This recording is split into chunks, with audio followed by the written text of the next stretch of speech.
O livro de Gênesis. No primeiro vídeo, vimos como os capítulos de 1 a 11 definiram a história básica da Bíblia. Deus criou todas as coisas e fez os seres humanos à sua imagem para governar o mundo em seu nome. Os seres humanos escolheram o pecado e a rebelião, e o mundo ficou fora de controle num ciclo de violência e morte, levando à rebelião e à dispersão do povo na Babilônia. Então a grande questão é: o que Deus vai fazer para resgatar e redimir seu mundo? A partir da dispersão da Babilônia, o autor traça a genealogia de somente uma família, que culmina em um homem chamado Abrão, mais tarde conhecido como Abraão.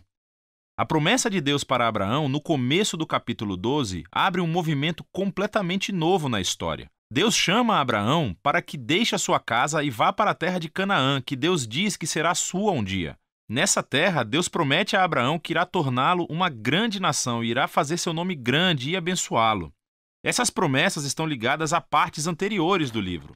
A Babilônia, de forma arrogante, tentou buscar a sua própria fama e isso não terminou muito bem. Mas Deus, em sua generosidade, vai dar um grande nome a esse cara sem nome, Abraão. A bênção de Deus para Abraão ecoa a bênção original que Deus deu ao mundo no início de tudo. Então a pergunta é: por que Deus abençoou Abraão e sua família? A última frase da promessa de Deus deixa isso claro: para que todas as famílias da terra encontrem a bênção de Deus por meio de você. Isso é um ponto-chave para entender todo o resto da história bíblica. O plano de Deus é salvar e abençoar o seu mundo rebelde por meio da família de Abraão. Por isso que todo o resto da história do Antigo Testamento se concentra somente nessa família, chamada o povo de Israel.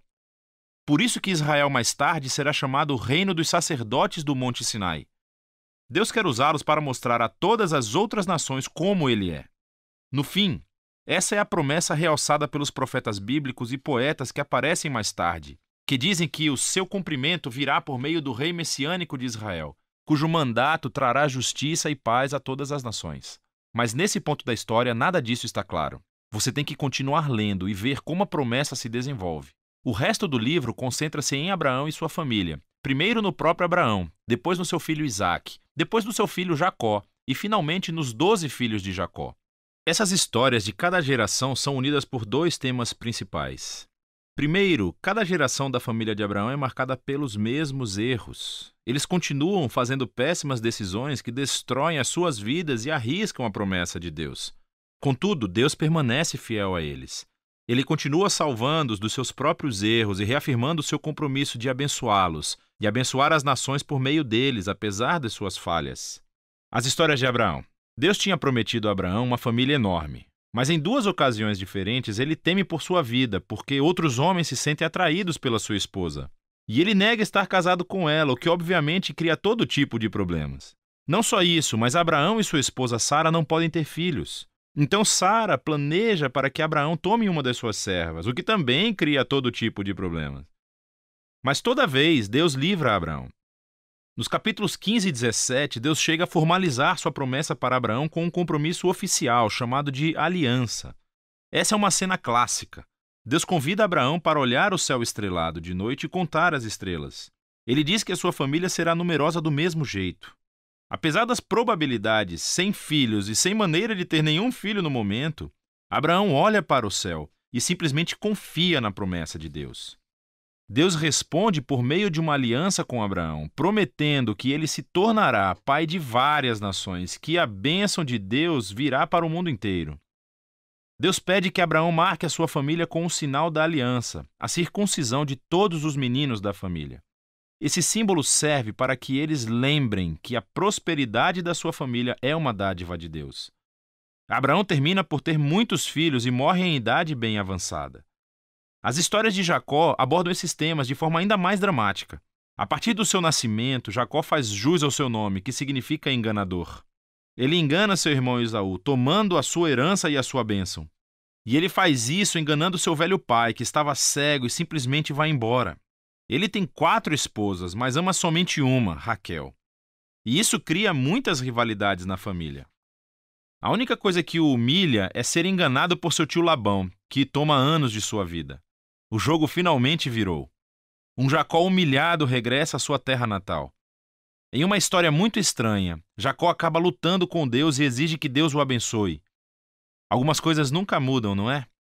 Contudo, Deus honra a sua determinação e passa a bênção de Abraão para Jacó.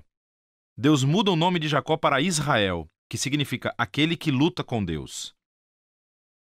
É nessa última parte do livro, da história dos filhos de Jacó, que todos os temas convergem num ponto comum. Jacó ama o seu penúltimo filho, José, mais do que qualquer outro, e lhe dá um casaco especial. Os 10 filhos mais velhos passam a odiar José. Eles sequestram-no e planejam matá-lo. Mas em vez disso, eles decidem simplesmente vendê-lo como escravo para o Egito, onde ele termina na prisão. Isso é que é um fracasso de família. Mas Deus está com José. Ele planeja a liberdade de José da prisão e o faraó termina por colocar José na posição de vice-comandante de todo o Egito. José salva a nação do Egito durante um período de fome. Ele acaba salvando os seus irmãos e sua família de morrerem de fome. Mais uma vez podemos ver que a loucura e o pecado da família de Abraão encontram a fidelidade de Deus, que transforma a maldade dos irmãos em uma ocasião para salvar vidas.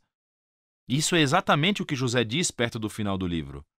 Ele diz aos seus irmãos: "Vocês planejaram isso para o mal, mas Deus planejou para o bem, para salvar muitas vidas." Essas palavras são estrategicamente posicionadas no final do livro, porque resumem não apenas a história de José e dos seus irmãos, mas também o livro como um todo. De Gênesis 3 em diante, os humanos continuam agindo de maneira egoísta e fazendo o mal, mas esse Deus não vai abandonar o seu mundo e deixá-lo ser gerido por conta própria. Ele permanece fiel e determinado a abençoar as pessoas, apesar das suas falhas.